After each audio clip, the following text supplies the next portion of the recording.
वाराणसी में, लखनऊ में, बिहार में, दिल्ली में सड़क पर लाखों जनता आज सड़क पर उतरी, लाखों जनता। गोरखपुर योगी आदित्यनाथ का होम टाउन, गोरखपुर के अंदर बेइंतहा जनता सड़क पर। एक तो पेट्रोल डीजल की बात, ऊपर से महंगाई, रोजगार न मिलना, लगे हुए रोजगार चले जाना, पेपर लीक हो जाना, कई सारे मुद्दे एक साथ जुड़ गए।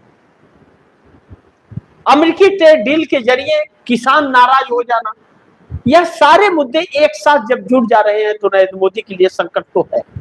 और इन्हीं सब चीजों से तो चंद्रबाबू नायडू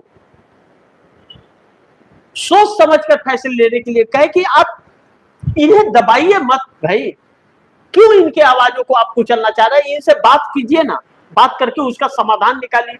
लेकिन नरेंद्र मोदी ने तो ठान लिया कि मैं देश को बर्बाद करूंगा और जनता के लिए कुछ करूंगा नहीं, सिर्फ आपको जुमले देते रहूंगा, डमरू बजाते रहूंगा, जय श्री राम करवाते रहूंगा, हिंदू मुस्लिम करवाते रहूंगा, मंदिर मस्जिद करवाऊंगा और मलाई खाते रहूंगा, अडानी को देश लुटाते रहूंगा। इन्होंने ठान लिया है, और ठान लिया है तो भारतीय जनता पार्टी की सरकार नहीं है, यह सहयोगी दलों के दम पर है। तो कई सहयोगी आपका साथ छोड़ रहे हैं, सिर्फ चंद्रबाबू नायडू ही नहीं है कि जो मोदी का साथ छोड़ देंगे।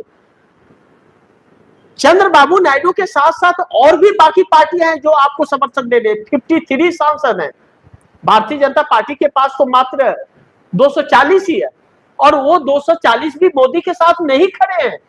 मोदी के साथ वह खड़े हैं जो मोदी के पाप में भागीदार है, जो पाप उन्होंने किया है, लूटा है, वह उन लोगों में भी बटा है। तो ऐसे में समस्या तो गंभीर, परिस्थितियां बदल रही हैं। अब मोदी के पास रास्ता क्या है, जब अमेरिका का डेलीगेट आकर के भारत में और अमेरिका के लोगों ने ही सब कुछ ऐलान कर दिया, मोदी के मुंह में दही जम गया। अब तो मेलोनी ने भी इनको अनफॉलो कर दिया, मोदी जी को कहा कि नहीं चाहिए आपका टोपी, लेके जाओ। बड़ी, लेकिन एक चीज मोदी के लिए खुशी की बात है कि ट्रंप बहुत खुश है मोदी से, $500 बिलियन का करार कर लेने के बाद। लेकिन एक बात और कहा कि भारत को हम ऊपर उठने नहीं देंगे, दबा के रखेंगे, अपने मर्जी से वह हिल नहीं पाएगा।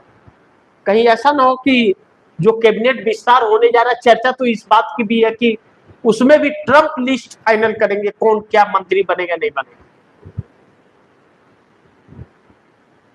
अब सुब्रमण्यम स्वामी कहें कि भैया एक काम करो, पहले तो इस सरकार को हटाओ, मोदी का चेहरा बदलो। अब राहुल गांधी ने एक ऐसे स्थान पर सरकार को खड़ा कर दिया है, घेर लिया है, कि राहुल गांधी से पूरी मोदी की सरकार ही घबरा गई है, बुरी तरह से घबराई हुई है। सुबह कुछ और कह रहे हैं, सरकार उसमें उलझी हुई है, तब तक दोपहर को कुछ और बयान आ जा रहा है, कोई और एक संगठन आकर खड़ा हो जा रहा है, शाम होते होते कोई और मुद्दा उठ खड़ा हो जा रहा है। मोदी एक से जूझ नहीं पा रहे हैं कि 3 मुद्दे उनके इंतजार करते हुए नजर आ रहे हैं, और हर कोई सड़क पर। लेकिन वाराणसी, लखनऊ, बिहार, दिल्ली के अंदर जो अब चल रहा है, वह लाखों की संख्या में लोग उतर रहे हैं। यानी कि ये आक्रोश जो है ना, मोदी को ऐसे कटघरे में ला करके खड़ा किया है कि मोदी के आगे कुआं और पीछे खाई है। अब बचते हैं नहीं बचते हैं यह तो वक्त बताएगा, लेकिन मोदी बहुत उलझन में फंस गए हैं, और जो अहंकार था इनका, वह अहंकार चकनाचूर हो गया है।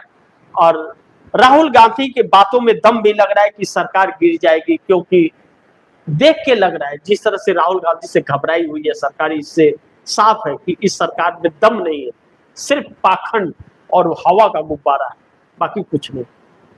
एक चंद्रबाबू नायडू इनके अहंकार को तोड़ने के लिए काफी है, 18 सांसदों के साथ समर्थन वापस लेंगे। बाकी देखते हैं क्या होता है, जो भी होगा खबरें आप दर्शकों तक लाते रहूंगा। आप दर्शकों की क्या राय है, क्या सुझाव है, कमेंट बॉक्स में जरूर दीजिएगा। इस खबर को ज्यादा से ज्यादा शेयर कीजिएगा, अपने दोस्तों को भी कहिएगा आगे शेयर करें, और आपने टीवी इंडिया न्यूज 24 को सब्सक्राइब नहीं किया, सब्सक्राइब कर लीजिए, अपने दोस्तों को भी कहिएगा सब्सक्राइब करें। मिलते हैं अगली खबर के साथ, तब तक के लिए नमस्कार।